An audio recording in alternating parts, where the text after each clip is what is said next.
Konnichiwa, and welcome to the 51st podcast of the NC Rowan County Anime Group. My name is Robert Clyde Allen, and I am the co-president of this club. Today we're going to cover a little bit about my past, a bit more, also to some anime that you may want to eventually get around to looking at. Now, let's start first with my past.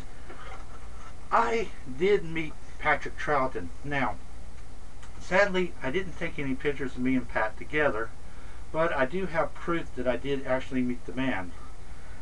I was one of the very few that have this autographed picture of Patrick Troughton. Patrick did on his, at Magnus Opus Con 2, sign an autograph line, and along with a few other people, we were able to get his autograph before he passed away on that Saturday. And unfortunately, that's the only really proof that I had that I've actually met the man, because I can understand what people are saying, well, you know, you're making a fish story up. But yes, I did meet Patrick Troughton. It is a known fact. I even have witnesses if I wanted to get them together and say, yes, he was there at that convention. Also, too, another actor that sadly now has passed away from the Doctor Who series, and I met him at Magnus Opus Con 1 when I was airbrushing, was the late actor John Pertwee. Now, John's biggest and favorite role, I would have to say that I enjoyed him the most, isn't really Doctor Who for me. I liked him as the scarecrow Worzel Gummidge, which is a story about a scarecrow out in 10 acres field in England, and a story about a crowman and two kids, and it's a magical story, and it's called Worzel Gummidge. And you may be able to find clips of Worzel Gummidge online and stuff, or maybe you can maybe actually find episodes. But John really does a great job as Worzel, this Worzel Gummidge. It's Worzel, that is. A little bit of an imitation of John being Worzel. Now, let's go on to some anime here. This anime is called 8-Man. Now, this is a anime that was taken from the TV series. Well, first the TV series came, and this is really a afterwards. This story was put out by Streamline, and it was actually shown on the Sci-Fi Channel, and it's called 8-Man. And he's very fast. He's a cyborg, and this was the updated version of the from the TV series, because the first time the TV series came out was in the 1960s. And so 8-Man is a very, very interesting movie to watch, to say the least.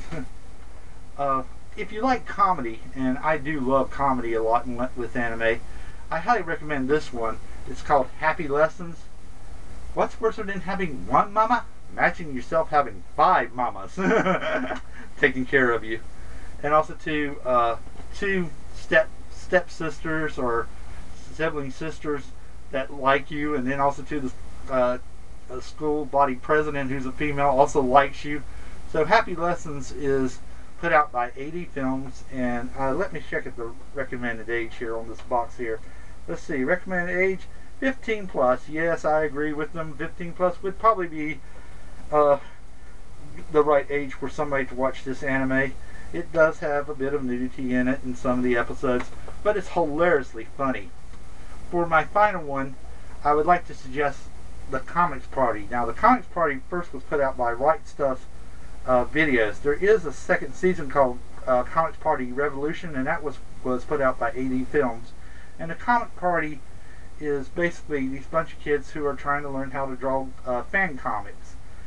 Fan comics also has the word Denjoji in it, which is a Japanese name, and they have like these great big conventions where they're selling fan fiction. Denjojis can be anything from, let's say I wanted to do a Denjoji on Evangelion. As long as I gave the person who originally did that, the Evangelion, a copy, it's more like an honor to them, because really they don't have large print ones, Denjojis. They're like our version, I guess, of a fanzine, if you wanted to think about it that way. Well, our next meeting is July 17th in front of the Books A Million at 5 o'clock. At 5:30 we'll go over to a person's home to watch The Great Teacher Onizuka. Also too, July 24th, FYE at Concord Mills Mall. We'll be having a special anime day at 2 o'clock. Looks very much likely I may be able to make it to that one. Also, too, July 31st is Baku, and then August 1st is, of course, Charlotte Comic Con. We have plans in the Rowan Anime Group to have a yard sale in August. Thought I'd better mention that, and we're going to try to get more of the details nailed down at this coming meeting on the 17th. Until then, this is Robert Allen wishing you a very nice day. Goodbye.